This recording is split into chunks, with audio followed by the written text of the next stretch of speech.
Hello students, कैसे हैं आप सभी लोग। उम्मीद है आप लोग बहुत अच्छे होंगे। As you all know guys, BSc के एग्जाम स्टार्ट होने वाले हैं 2-3 महीने बाद। तो काफ़ी सारे स्टूडेंट वीडियोस के नीचे कमेंट सेक्शन में एग्जाम पेपर से रिलेटेड कई तरह के क्वेश्चंस पूछ रहे हैं, जिनके आंसर्स मैं आपको इस वीडियो के अंदर देने वाला हूं।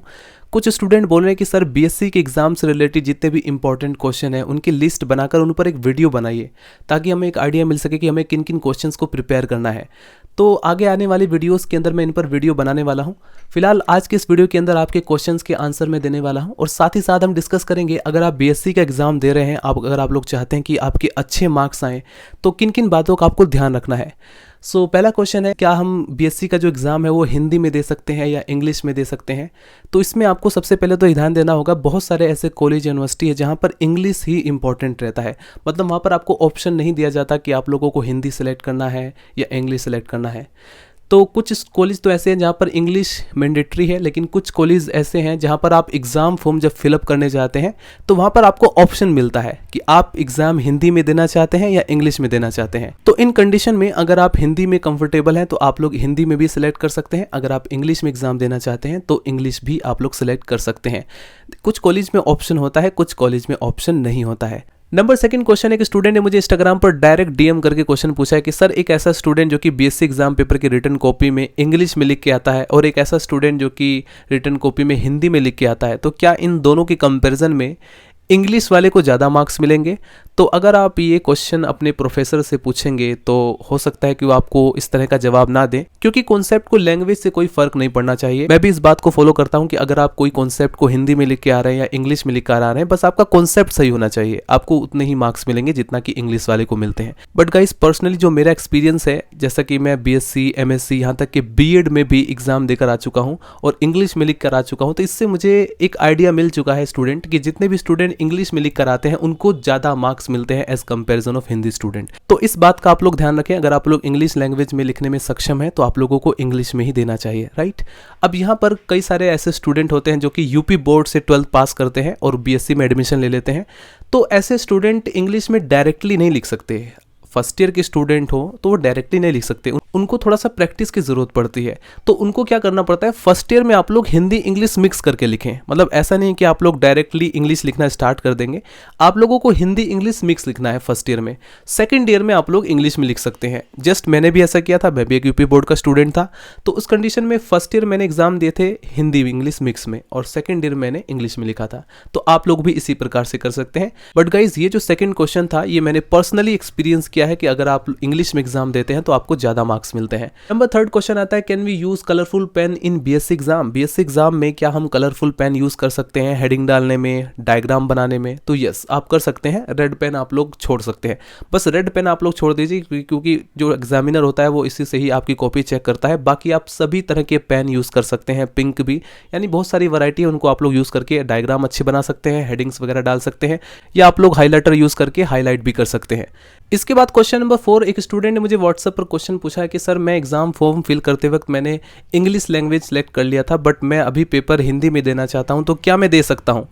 तो सबसे पहले तो इस क्वेश्चन से एक चीज़ क्लियर हो जाता है कि आपके पास ऑप्शन है। आप सेलेक्ट कर सकते हैं कि आप लोगों को एग्जाम हिंदी में देना है या इंग्लिश में देना है। तो ऑप्शन है, इसलिए उन्होंने इंग्लिश सेलेक्ट कर लिया, राइट।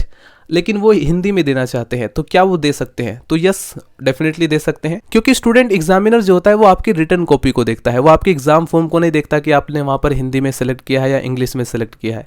तो अगर आपसे गलती से इंग्लिश भी सिलेक्ट हो गया हो या हिंदी सिलेक्ट हो गया हो, यानी लैंग्वेज में आपने कोई सिलेक्ट कर दिया हो लेकिन आप चाहते हैं कि इंग्लिश में दूँ या हिंदी में दूँ, तो आप लोग दे सकते हैं। रिटन कॉपी ही आपके रिप्रेजेंटेशन है, उसको जितने अच्छे से आप लोग रिप्रेजेंट करेंगे आपको उतने ही अच्छे मार्क्स मिलेंगे। आपका डायग्राम, आपका हैंड राइटिंग, आपने क्वेश्चन किस प्रकार से अटेम्प्ट किए हैं, सीक्वेंस वाइज किए हैं, तो उसका भी फर्क पड़ता है। यानी हर चीज़ का इम्पैक्ट पड़ता है, छोटी से छोटी चीज़ों का भी आप लोगों को ध्यान रखना होगा। फाइनली स्टूडेंट, अब हम बात करते हैं एक मोस्ट इंपॉर्टेंट पॉइंट, अगर आप बीएससी एग्जाम पेपर देने जा रहे हैं या एग्जाम पेपर की ड्यूरिंग आप लोगों को किन चीज़ों का ध्यान रखना चाहिए। सो फर्स्ट ऑफ ऑल, सबसे ज़्यादा ज़रूरी होता है आपका एडमिट कार्ड, जो कि आपके कॉलेज वेबसाइट पर एक हफ्ते पहले ही रिलीज़ हो जाता है। एंड आफ्टर दैट आपको ध्यान रखना है, जब भी आप कॉलेज जाएं एडमिट कार्ड के साथ, तो 15 मिनट या आधे घंटे पहले जाएं, ताकि आप लोगों को पता चल जाए कि आपकी सीट कहां पर लगी है। काफ़ी सारे स्टूडेंट होते हैं जिन्हें अपनी सीट नहीं मिल पाती है और एग्ज़ाम स्टार्ट हो जाता है। तो आप लोग स्टार्टिंग में 15 मिनट पहले या आधे घंटे पहले जाएं। इसके बाद जब आप अपनी सीट पर बैठ जाते हैं तो वहाँ पर भी आपको रोल नंबर वगैरह फिलअप करना पड़ता है। बहुत सारी फॉर्मेलिटीज़ हैं जो कि आपको पूरी करनी पड़ती है। तो इस कंडीशन में आपको जो रिटर्न कॉपी मिलती है और आपको जो 15 मिनट ज़्यादा मिलते हैं उसका आप लोग सही तरीके से यूटिलाइज करें। वहाँ पर आपको फटाफट अपना रोल नंबर वगैरह सब भर लेना है, ताकि आप लोगों को जैसे ही एग्जाम पेपर मिले आप लोग उसमें से सभी क्वेश्चंस को देख करके कौन कौन से क्वेश्चंस आप अटेम्प्ट कर सकते हैं, जो भी आप लोग क्वेश्चन अटेम्प्ट कर सकते हैं उसको सबसे पहले आपको लिखना है। जैसा कि आप लोगों ने जनरली सुना होगा, first impression is last impression. Starting में आपको एग्जाम पेपर की रिटर्न कॉपी में अच्छी सी हैंड राइटिंग होनी चाहिए और साथ में आपने जो क्वेश्चन अटेम्प्ट किया है, जैसे फॉर एग्जाम्पल आपके क्वेश्चन पेपर में थ्योरेटिकल क्वेश्चन पेपर है, तो इस कंडीशन में क्या होता है कि आपके शॉर्ट क्वेश्चन आए हैं, लॉन्ग क्वेश्चन आए हैं। अगर आपको शॉर्ट में से 10 में से 8 क्वेश्चन आते हैं तो आप सबसे पहले आप लोग शॉर्ट अटेम्प्ट करो। लेकिन अगर आपको लगता है कि शॉर्ट में से 4 ही क्वेश्चन आते हैं तब आप लोग लॉन्ग क्वेश्चन अटेम्प्ट करो। आपको जिस क्वेश्चन नंबर को भी आप लोग अटेम्प्ट कर रहे हैं उसको कंप्लीटली अच्छे से अटेम्प्ट करें, और जिसको आप लोग अच्छे से रिप्रेजेंट कर सकते हैं, चाहे वो आपका डायग्राम हो, चाहे वो हैंड राइटिंग हो, सब में आपको बेस्ट देना है। इसके बाद स्टूडेंट, अगर हम हैंड राइटिंग की बात करें तो कुछ स्टूडेंट ऐसे भी होते हैं जिनकी हैंड राइटिंग बहुत अच्छी है लेकिन उन्हें लिखने में समय लगता है। तो इस कंडीशन में उन्हें क्या करना चाहिए, क्योंकि अगर वो अपनी अच्छी हैंड राइटिंग पर फोकस करेंगे तो उनका टाइम निकल जाएगा, आधा पेपर ही वो सॉल्व कर पाएंगे। तो ऐसे कंडीशन में उन्हें क्या करना चाहिए, स्टार्टिंग के लगभग 5 से 6 पेज या 8 पेज उन्हें अपनी अच्छी हैंड राइटिंग में लिखना चाहिए। उसके बाद अगर आप लोग रफ्तार बढ़ाते हैं तो इसमें एग्जामिनर भी समझ जाता है कि हैंड राइटिंग बहुत अच्छी है, लेकिन टाइम कम की वजह से ही यहाँ पर इन्होंने अपनी रफ्तार को बढ़ाया, जिसकी वजह से उनकी जो हैंड राइटिंग है वो थोड़ी खराब हो गई। तो यहाँ पर आपकी अच्छी हैंड राइटिंग का जो इम्पैक्ट है वो एग्जामिनर पर जरूर पड़ता है। Number 2 point, good diagram. Biology के जितने भी स्टूडेंट हैं उनके पास जूलॉजी या बॉटनी सब्जेक्ट होता है, तो वहाँ पर आपके पास डायग्राम जरूर मिलेगा। तो डायग्राम आपको अच्छे से रिप्रेजेंट करना है। एग्जामिनर होता है वो सबसे ज़्यादा फोकस करता है डायग्राम पर, आपकी एक्सप्लेनेशन पर, आपने जो लिखा है कॉपी में उसमें ज़्यादा फोकस नहीं करते हैं, सबसे ज़्यादा फोकस करते हैं डायग्राम में। अगर आपने डायग्राम अच्छे से ड्रॉ किया है तो एग्जामिनर उसी से समझ जाता है कि आप लोगों ने क्या एक्सप्लेनेशन दी है। तो डायग्राम ही आपकी एक्सप्लेनेशन है, इस चीज़ का हमेशा ध्यान रखें। और एक पॉइंट यहाँ पर मैं और मेंशन कर देता हूँ, पर्सनली मैंने जो एक्सपीरियंस किया है, स्टूडेंट अगर ऐसा क्वेश्चन जिसमें डायग्राम आ रहा है और डायग्राम काफ़ी इंपॉर्टेंट है बनाना, तो इस कंडीशन में ध्यान रखें, सबसे पहले आपको डायग्राम बनाना है, उसके बाद आप लोग उसके बारे में लिखेंगे। कुछ स्टूडेंट जो कि एग्जाम के ड्यूरिंग पढ़ते हैं उनके लिए फॉरगेटिंग एक कॉमन बात है, वो भूल जाते हैं कॉन्सेप्ट को कि क्या कॉन्सेप्ट था। तो ऐसे स्टूडेंट अगर डायग्राम पहले बना लेते हैं तो उससे क्या होता है, डायग्राम से ही आपको याद आ जाता है कॉन्सेप्ट क्या था, अदरवाइज आपका टाइम वेस्ट होगा।